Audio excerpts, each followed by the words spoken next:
Guys, ഇന്ന് നമ്മൾ കൊണ്ടുവന്ന സാധനം രണ്ട് കിഡിലൻ സാധനം. ഇത് നോക്കിയേ, ലംബോർഗിനിയുടെ Huracan Evo Spider BMW M4 competition.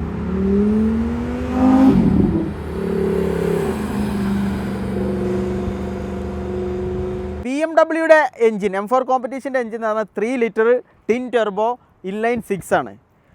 Lamborghini ഹുറാക്കൻ ഇവോൻ്റെ അതായത് നാച്ചുറലി ആസ്പിറേറ്റഡ് 5.2 ലിറ്റർ V10 എഞ്ചിനാണ് കേട്ടോ ഈ സാധനത്തിനുള്ളത്. അപ്പോൾ പിന്നെ BMW നമ്മൾ എക്സ്ട്രാ കിറ്റൊക്കെ കയറ്റിയിട്ടുണ്ട്, ഞാൻ കാണിച്ചു തരാം. BMW ബോണറ്റ് തുറന്നിട്ട് ഞാൻ കാണിച്ചു തരാം കേട്ടോ. ഇതിൻ്റെ എൻജിനിൽ എക്സ്ട്രാ കിറ്റ് കയറ്റിയ സാധനം കാണിച്ചു തരാം. ഇത് ഈ വണ്ടി ശരിക്ക് കൊടുക്കാനായിട്ട് വന്നതാണ് കേട്ടോ. M4 BMW M4 ഇത് നോക്കിയേ. ഏതാണ് കിറ്റ്? ഇതാ ഇവഞ്ചറി. ഇതുണ്ടോ, രണ്ട് സാധനം ടെർബോൻ്റെ സാധനം കയറ്റിയിട്ടുണ്ട്. പിന്നെ അവരെ തന്നെ ബ്രാൻഡിൻ്റെ നെയിം ഇവിടെ എഴുതിയിട്ടുണ്ട്. നീറ്റ് സാധനം കേട്ടോ, കൊറിയനാണ്. അടിപൊളി സാധനം നോക്കിയേ. ഈ എൻജിൻ്റെ പ്രൊട്ടക്ഷൻ നോക്കിയാൽ കമ്പിയൊക്കെ വെച്ചിട്ട് എന്താല്ലേ സാധനം. കാർബൺ ഫൈബറിൻ്റെ കേട്ടോ അത് മെറ്റീരിയൽ. ലംബോർഗിനിക്ക് അറിയാമല്ലോ, ഇത് ട്രങ്കാണ്, ഇവിടെ സ്റ്റോറേജ് ആണുള്ളത്. വണ്ടി അതായത് ഹുറാക്കൻ ഇവോയും സ്റ്റാർട്ട് ചെയ്യുമ്പോഴുള്ള എൻജിൻ, അതിൻ്റെ എക്സോസിൻ്റെ സൗണ്ടും M4ൻ്റെ എൻജിൻ്റെ എക്സോസിൻ്റെ സൗണ്ടും നമുക്ക് നോക്കാം കേട്ടോ. ഹുറാക്കൻ ഇവോ സ്റ്റാർട്ട് ചെയ്യുമ്പോൾ ഇതിൻ്റെ എക്സോസിൻ്റെ സൗണ്ട് ആദ്യം നോക്കാം.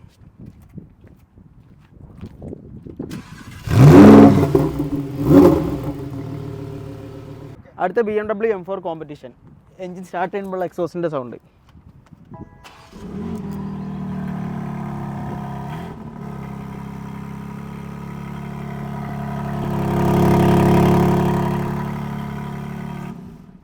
സാധനം കാണിച്ചു തരാം. എക്സോസിൻ്റെ ഒരു സിമ്പിൾ ഉണ്ട് ഇവിടെ. ഈ ഓരോ ഇതൊരു പ്രസ് ചെയ്തിട്ട് ആക്സിലേറ്റർ കൊടുക്കുമ്പോൾ വേറൊരു സൗണ്ടും അല്ലാത്തപ്പോൾ വേറൊരു സൗണ്ടാണ്. ഇതിപ്പോൾ ഒന്നും ഇല്ലാത്ത രീതിയിൽ ഞാൻ കൊടുക്കുകയാണ്. അപ്പോൾ അതിൻ്റെ സൗണ്ട് നോക്കിയേ.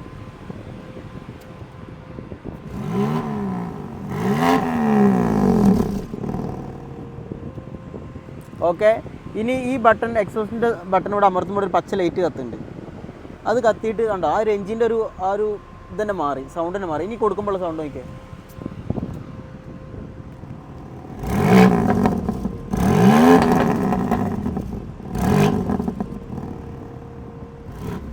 ആദ്യം നമ്മൾ M4ൻ്റെ വീഡിയോ ചെയ്തപ്പോൾ ഞാൻ വിചാരിച്ചത് M4 ഭയങ്കര പവറാണെന്ന്.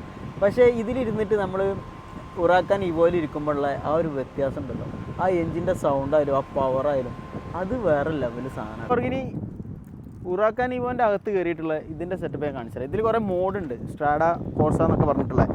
പിന്നെ നമ്മളെ ഉറൂസിലൊക്കെ ഉള്ളത് പോലെ ഉറൂസിൽ മൊത്തം 5-6 മോഡുണ്ട്. ഇതിൽ സ്ട്രാഡ, സ്പോർട്സ്, കോർസ എന്ന് പറഞ്ഞിട്ടുള്ള 3 മോഡ് വേറെ ഉണ്ട്. ഓക്കെ, ആദ്യം സ്ട്രാഡ എന്ന് പറഞ്ഞ മോഡാണ്. സ്ട്രാഡ എന്ന മോഡിൽ ആക്സിലേറ്റർ ചെയ്യുമ്പോഴുള്ള വണ്ടിയുടെ എൻജിൻ്റെ സൗണ്ട്. അടുത്തത് സ്പോർട്സ് എന്ന് പറഞ്ഞ മോഡിലോട്ട് എൻജിന് ആക്സിലേറ്റർ കൊടുക്കുമ്പോൾ എൻജിൻ്റെ സൗണ്ട്. ഇത് സ്പോർട്സ് ആണ്. അടുത്തത് കോർസ എന്ന് പറഞ്ഞിട്ടുള്ള മോഡിൽ എൻജിൻ്റെ സൗണ്ട്.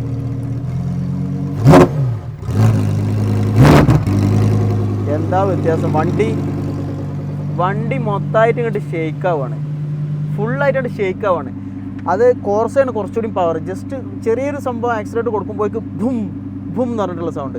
പിന്നെ ഇതിൻ്റെ ഇൻറ്റീരിയർ, ഇവിടെ വരുന്ന സ്വിച്ചുകളുണ്ടല്ലോ, സൈഡ് മിററിൻ്റെ സ്വിച്ച് ഉണ്ട്. പിന്നെ കാറിൻ്റെ ഫ്രണ്ട് ലിഫ്റ്റ് ചെയ്യാൻ വേണ്ടിയിട്ടുള്ളൊരു ബട്ടൺ ഉണ്ട് ഇവിടെ. ഞാനിത് ഫ്രണ്ട് മേലോട്ട് ലിഫ്റ്റ് ചെയ്യുന്ന ബട്ടൺ നിൽക്കുമ്പോൾ അവിടെ ഫ്രണ്ട് നമുക്ക് കാണാൻ പറ്റും എത്ര ഹൈറ്റ് വണ്ടി പോകുന്നുണ്ടെന്നുള്ളത്. Okay correct, yes. ഇപ്പോൾ പൊങ്ങി, ഇനി വണ്ടി താത്താം. ഇൻറ്റീരിയറിൽ വരുമ്പം ഇവിടെ ഇങ്ങനെ ബട്ടൺസും പിന്നെ പാഡൽ ഷിഫ്റ്റിങ്ങും പിന്നെ നമ്മുടെ ക്ലൈമറ്റ് AC-യും പിന്നെ വെഹിക്കിളിൻ്റെ സെറ്റിങ്സും കാര്യങ്ങളൊക്കെ ഉള്ള ഒരു ഇൻഫോർടൈൻമെൻറ്റ് സിസ്റ്റം. സൗണ്ടും എല്ലാം ഇതാ ഈ ഇൻഫോർടൈൻമെൻറ്റ് സിസ്റ്റത്തിലാണ് ഇവിടെ കാണുന്നത് കേട്ടോ. ഇത് സൈഡ് മിറർ പൊക്കാനുള്ളതുണ്ട്, പിന്നെ വണ്ടി ലിഫ്റ്റ് ഉള്ളതുണ്ട്, പിന്നെ സൈഡ് ലൈറ്റിൻ്റെ ബട്ടൺസും കാര്യങ്ങളൊക്കെ ഇവിടെ ഉണ്ട്. പിന്നെ നമ്മൾ ഇൻഫോർടൈൻമെൻറ്റ് സിസ്റ്റം ഫുൾ ഇതിലാണ് കൺട്രോളിങ്. AC ഇതവിടെ, പിന്നെ സെറ്റിങ്സിൽ പിന്നെ വെഹിക്കിളിൻ്റെ സെറ്റിങ്സ്, മീഡിയ, ടെലിഫോൺ എല്ലാം ഈ ഒരു സിസ്റ്റത്തിലാണ്. പിന്നെ എൻജിൻ സ്റ്റാർട്ട് സ്റ്റോപ്പ് ഇവിടെ.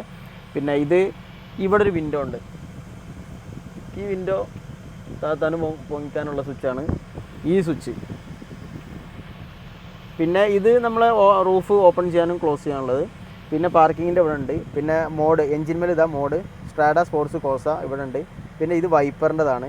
ഇത് ഇൻഡിക്കേറ്ററാണ്, റൈറ്റ് ലെഫ്റ്റ് ഉള്ളത്. ഇത് മൊത്തത്തിൽ ഒരു ഗ്രീൻ ആൻഡ് ബ്ലാക്ക് തീമാണ്. നല്ല ലെതറിൻ്റെ സാധനമാണ് കേട്ടോ, സൂപ്പർ ക്വാളിറ്റി, ഒരു രക്ഷയില്ല. പിന്നെ ആകെ എനിക്ക് ഒരു പ്രശ്നം എന്ന് പറഞ്ഞാൽ രണ്ടാക്കേ ട്രാവൽ ചെയ്യാൻ പറ്റുള്ളൂ. അതിന് of course I don't like this kind of car guys. Anyway it's very എക്സ്പെൻസീവാ. പക്ഷേ പവർ വേറെ ലെവല്. 5.2 ലിറ്റർ V10 ആണ് ഇത്ര ചെറിയ സാധനത്തിന് കൊടുത്തത്. ഓക്കെ, ഇപ്പം നമ്മൾ കോർസ മോഡലേ ഈ വണ്ടിക്ക് ഓട്ടോമാറ്റിക് അല്ല കേട്ടോ, നമ്മൾ പാഡൽ ഷിഫ്റ്റ് ആണ്. ഗിയർ ഡൗൺ ചെയ്യാനും ഗിയർ അപ്പ് ചെയ്യാനും നമ്മൾ മാനുവലായിട്ട് തന്നെ ചെയ്യണം. പക്ഷേ ഈ ഗിയർ ഡൗൺ ചെയ്യുമ്പോഴുള്ള സൗണ്ട്, ആ എഞ്ചിൻ്റെ സൗണ്ടൊക്കെ ഇല്ല, അതൊക്കെ ഓട്ടോയിലുള്ളപ്പോൾ വരികയാണ് ഓട്ടോമാറ്റിക്കായിട്ട്. അല്ലാതെ നമ്മൾ ആക്സിലേറ്റർ കൊടുക്കുമ്പോൾ വരുന്നില്ല. അതൊക്കെ ഞാൻ ആദ്യമായിട്ട് അറിയണം സംഭവം. ഇപ്പം സ്ട്രാഡയിലും സ്പോർട്ടിലും നമുക്കിതിന് ഓട്ടോമാറ്റിക് ഗിയർ ഉണ്ട്. ആ മോഡലിട്ട് അങ്ങനെയാണ്. അപ്പോൾ ഇനി നമ്മൾ ഇവിടുന്ന് തിരിച്ചു വരുമ്പം കോർസ മോഡലിട്ടിട്ട് മാനുവൽ ഇട്ടിട്ട് ഗിയർ ഡൗൺ ചെയ്യുമ്പോഴും അപ്പ് ചെയ്യുമ്പോഴുള്ള സൗണ്ട് വ്യത്യാസം കാണിച്ചു തരാം കേട്ടോ. ഇത് കോർസ മോഡലോട്ട് മാറ്റാൻ പോവാണ്. ഇപ്പോൾ കോർസയിലോട്ട് മാറ്റി, ഇപ്പം മാനുവലാണ് കേട്ടോ. നമ്മൾ ഈ ഹമ്പും കൂടി കഴിഞ്ഞിട്ട്, ആ ഹമ്പും കൂടി കഴിയട്ടെ. ഓക്കെ, ഇനി നമ്മൾ ഗിയർ ഷിഫ്റ്റ് ചെയ്യുമ്പോഴുള്ള സൗണ്ട് ഇങ്ങനെ കയറി പോകണം.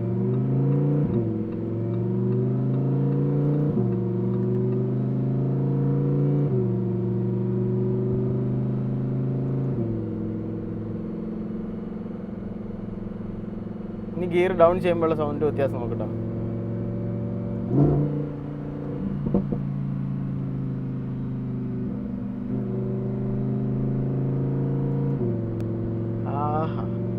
ആഹാ എന്തല്ലേ, വേറെ ലെവല്.